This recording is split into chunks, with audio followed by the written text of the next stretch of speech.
it's alright. Oh my god! Yo guys, what is up? Max on a Borderlands 3 video, and today we're going over Ricochet, which my driver Amara build. Now, driver Amara benefited, I think, of my builds like the most from these changes. We got skill points that we desperately needed. We got changed anoints that we really needed, and driver Amara is so good. Now, this isn't going to be like a crazy lengthy video, because honestly we're using a lot of the same weapons and a similar skill tree to Chaos Queen, so there's less to explain there. But I do want to show you guys this build because it is so strong and so fast. I absolutely love it. If you do enjoy the video, be sure to drop a like, comment, and subscribe. And that, guys, let's get right into it. So there's two big downsides to driver Amara typically. The first big downside is that you have lower cooldown than a Phase Zerker, and with how strong Ties That Bind is, having that cooldown is just so nice. However, there was an anoint change. On action skill end, now we get 50% cooldown. This is incredible for driver Amara, and one of the big things for this build that makes it insane is we are using a level 1 Revolter with action skill cooldown rate. And the reason we're doing that is because when we fake grasp, we get the on action skill start benefit that you typically get, but we now just broke our shield, and using our guardian rank, as soon as we start killing things in our guardian rank, we have shield reboot. It's going to trigger our shield regen. We don't need it to regen all the way, but when I kill something, it'll trigger the shield regen. I can then fake grasp again, proc the shield again, and keep using this while at the same time getting a ton of Ties That Bind used because we're getting cooldown. So we lose the action skill start. You're using a level 1 Revolter. A level 1 Revolter is super easy to get. All you need to do is, if you kill Sumo at Mayhem 11, he'll drop the Revolter. Do not pick it up. Save and quit. Don't touch it. Save and quit. And then join a friend's game, or join a game as a new level 1 character. Go to the Lost Loot, open up the Lost Loot, and you'll get a level 1 Revolter, and then you can reroll an anoint onto it. So you just need to kill him and change to a different game as a level 1 character. So it is relatively easy. It's not super necessary, because honestly, even without a level 1, you'll still probably break your shields. But a level 1 is very cool because you can insta break it just like that. The next thing that we're using is the Spiritual Driver class mod.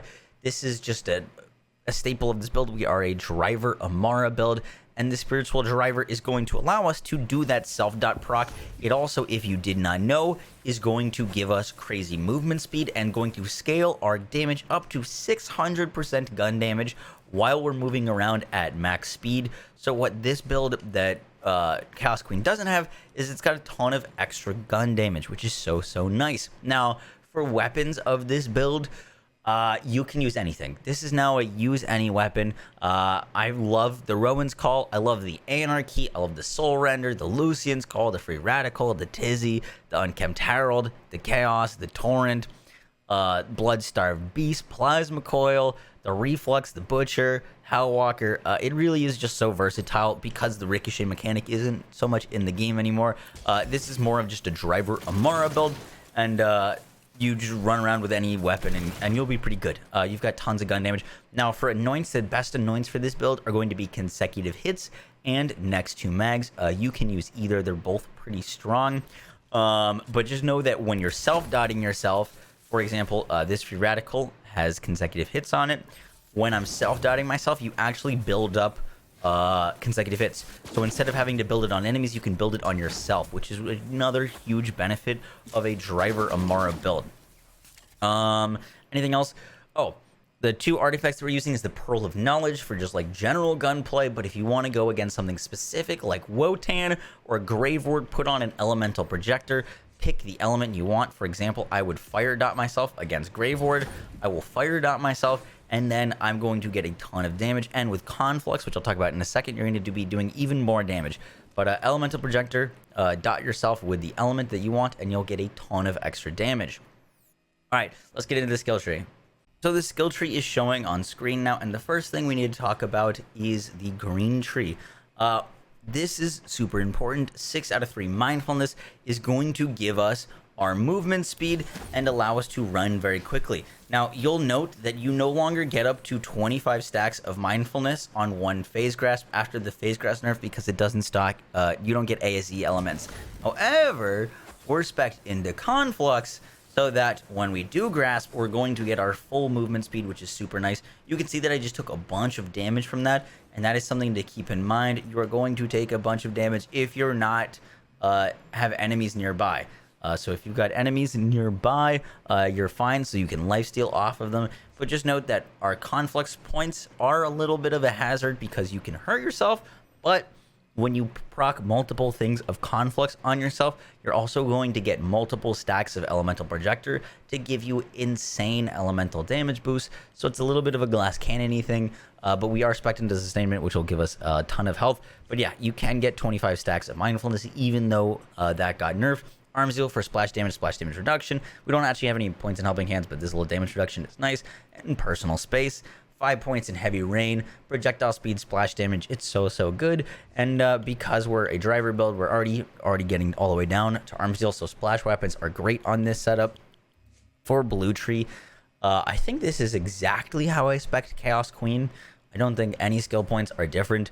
We've got Alacrity, full cooldown. We're getting 75% cooldown rate with Restless and things. Note that cooldown will have diminishing returns, but we are as much cooldown as we can possibly get. Laid Bare, From Rest, Wrath, Remnant, and Avatar. Avatar allows us to fake grasp on ourselves and also cast on enemies, which is so nice. And then for our Red Tree, the Red Tree you can kind of spec however you want, honestly. The biggest decision is Anima versus Infusion. I typically go 5 out of 5 Anima here, but I found that if I was dotted for too long, my shield wouldn't recharge. So I just have 2 points there for a little bit more time, because you want that, like, you're boosted. You have that damage boost per the status effect that's on you if you're using an Elemental Projector. So you want a little bit of duration, but if you go too much, then you're just going to never get your shield to regen. So it's a little bit of a weird balance, but I found 2 Anima to be pretty good here. Steady Hands 3 out of 3. Infusion, if you plan on using only splash damage weapons, maybe you could take some points out of Infusion, but I found this to be pretty good. Tempest, Dread, Deep Well, Indiscriminate, Sustainment, Conflux, and Forceful Expression. The biggest thing about this build that you couldn't do before is you couldn't go 6 out of 3 Mindfulness and get Blue Tree Capstone and Red Tree Capstone. We can do that now. Before, you would be like just shy, I believe, and also being able to get Heavy Rain. So we can now basically get everything that we wanted for this build. We're getting every single point that we could ever dream of. For Driver Amara, we've got it all, which is so nice. And yeah, this build is really powerful. It is a slightly stronger version of Chaos Queen in terms of just like straight up bossing damage. For mobbing, it could be a little bit close. I think Chaos Queen's probably slightly better at mobbing, just because you got a little bit more sustain and you can just spam Ties the Bind without needing that cooldown mod. As you can see, I killed myself from my dot damage. But Driver Amara will forever be strong. Keep up your movement speed as fast as you can. Fake Grasp, which you're going to be benefiting from. And yeah, it's pretty awesome. Guys, that is it for the build. Let me know which build you guys want to see next. I think Chain Zane is the next one up on the menu. I've also been working on like a really funky Phase Slam Amara build with Face Puncher, which has been pretty fun. And yeah, guys, I will catch y'all in the next one. Take care. Peace.